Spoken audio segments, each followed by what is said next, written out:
ഉണ്ടല്ലോ യുക്തിവാദമൊക്കെ പറഞ്ഞ് നടക്കുന്ന ആളുകൾ, അവർക്കൊന്നും ഒരു ആദർശവും ഇല്ല, അവർക്കൊന്നും ഒരു ഐഡിയോളജിയും ഇല്ല. അവരൊക്കെ ജീവിതത്തിൽ വലിയ മണ്ടത്തരം പറ്റിയവരാണ്, പോയത്തം പറ്റിയവരാണ്. അച്യുതാനന്ദൻ്റെ ഭാഷ കടമെടുത്ത് പറഞ്ഞാൽ പോഴന്മാരാണ് അവരെ. അത്ര വലിയ മണ്ടത്തരം പറ്റിയവരാണ്. നമ്മൾ മണ്ടത്തരം പറ്റിയവരല്ല. കാരണം നമ്മൾ മനുഷ്യ സമൂഹത്തിന് മാതൃകയായി കാണിച്ചു കൊടുക്കപ്പെട്ട വമ്പിച്ച ആദർശത്തിൽ വിശ്വസിക്കുന്നവരാ. എന്ന് പറഞ്ഞാൽ ചില മുസ്ലിം ലീഗ് എന്താ ഇവിടുത്തെ മതസംഘടനകളെ പോലെ മനുഷ്യനെ ഇസ്ലാമിലേക്ക് ക്ഷണിക്കുന്ന സംഘടനയാണോ? സത്യത്തിൽ നമ്മുടെ രാജ്യത്തിൻ്റെ ചരിത്രം ഒന്ന് എടുത്ത് പരിശോധിച്ച് നോക്കൂ. സത്യത്തിൽ നമ്മുടെ ഈ ആദർശം ഫലപ്രദമായി നടപ്പിലാക്കിയ സംഘടന മുസ്ലിം ലീഗാണ്. മതസംഘടനകളൊക്കെ എന്തൊരു നിസ്വാർത്ഥമായ രീതിയിലാണ് ലീഗ് പ്രവർത്തിച്ചിട്ടുള്ളത്. എത്ര നിസ്വാർത്ഥമായ രീതിയിലാണ് ലീഗ് പ്രവർത്തിച്ചിട്ടുള്ളത് നിങ്ങളൊന്ന് ആലോചിച്ച് നോക്കൂ. നമ്മളൊന്നും ചിന്തിച്ചിട്ടില്ലല്ലോ. നമ്മൾ ഒരു പ്രോത്സാഹന ഏജൻസിയാണ്, ഒരു സപ്പോർട്ടറാണ്, ഒരു സ്ട്രോങ് സപ്പോർട്ടറാണ്. നമ്മളൊരു കാവൽ ഭടനാണ്. മുസ്ലിം ലീഗ് ഒരു കാവൽ ഭടനാണ്. മുസ്ലിം ലീഗ് ഇങ്ങനെ കാവൽ നിൽക്കുകയാണ്. എന്നിട്ട് എല്ലാവരും പ്രോത്സാഹിപ്പിക്കുകയാണ്. സംഘടനകൾ വരികയാണ് മതരംഗത്ത്. എന്നിട്ട് അവർ പറയുകയാണ് മുസ്ലിം സമുദായത്തോട്, നിങ്ങൾ മതപരമായി ചിട്ടയുള്ളവരാകുക, നിങ്ങൾ മദ്രസയിൽ പഠിക്കുക, നിങ്ങൾ പള്ളിയിൽ പഠിക്കുക, നിങ്ങൾ അറബി കോളേജിൽ പഠിക്കുക, നിങ്ങൾ മതപരമായി ഉന്നത വിദ്യാഭ്യാസം നേടുക.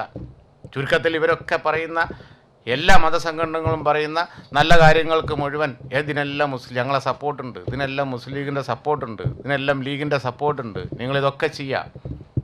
CH മന്ത്രിയായി വന്നപ്പോൾ അറബി കോളേജുകൾ അതുവരെ നടത്തിയിരുന്ന കോളേജ് അവരൊക്കെ വിളിച്ചിട്ട് പറഞ്ഞു, അറബി ഭാഷ നന്നായിട്ട് പഠിപ്പിക്കണം, കോളേജ് നന്നായിട്ട് കൊണ്ടുവരണം, അതിന് ഡിഗ്രി വേണം, അതിന് സ്റ്റാറ്റസ് ഞങ്ങൾ തരാം.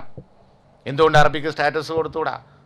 എന്തുകൊണ്ട് ഇസ്ലാമിക വിദ്യാഭ്യാസത്തിന്, ഇസ്ലാമിക് ഹിസ്റ്ററിയുടെ സ്റ്റാറ്റസ് കൊടുത്തുകൂടാ?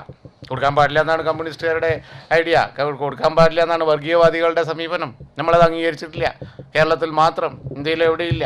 എന്തുകൊണ്ട് ഉറുദുവിന് സ്റ്റാറ്റസ് ആയിക്കൂടാ?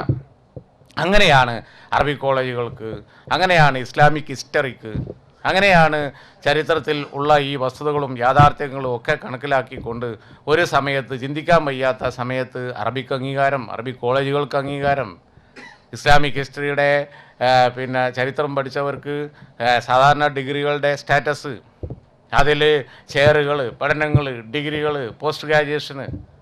എന്താണ് ഒരു സമൂഹത്തെ സമുദ്ധരിക്കാൻ വേണ്ടി അവരുടെ അസ്തിത്വം, അവരുടെ വ്യക്തിത്വം, അവരുടെ ഐഡിയോളജി, അവരുടെ പ്രത്യേകതകൾ നിലനിർത്താൻ വേണ്ടി ഇതിലും വലിയ പ്രവർത്തനം വേറെ ഏതാ വേണ്ടത്? അപ്പോൾ ഉയർന്നു വന്നു? മതസംഘടനകൾ ഉയർന്നു വന്നു, മത കോളേജുകൾ ഉയർന്നു വന്നു. അതുപോലെ തന്നെ ആ കോളേജുകൾക്ക് സാധാരണ കോളേജുകളുടെ പദവികളായി. അതുകൊണ്ട് തന്നെ എന്തായി? അവർ പുരോഗതിയുടെ പാതയിലേക്ക് കയറി. ഇന്ത്യയിലെ ഒരു സ്റ്റേറ്റ് ഇവരൊക്കെ എടുത്ത് പറയട്ടെ, വേറെ ഏതെങ്കിലും ഒരു സ്റ്റേറ്റ് പറയട്ടെ, ഉറുദു സംസാരിക്കുന്ന ഭാഷയായ സംസ്ഥാനങ്ങളുണ്ടല്ലോ, അവിടെ ഈ സ്റ്റാറ്റസ് ഉണ്ടോ? അവിടെ ഈ ചെയർ ഉണ്ടോ? അവിടെ ഡിപ്പാർട്ട്മെൻ്റ് ഉണ്ടോ?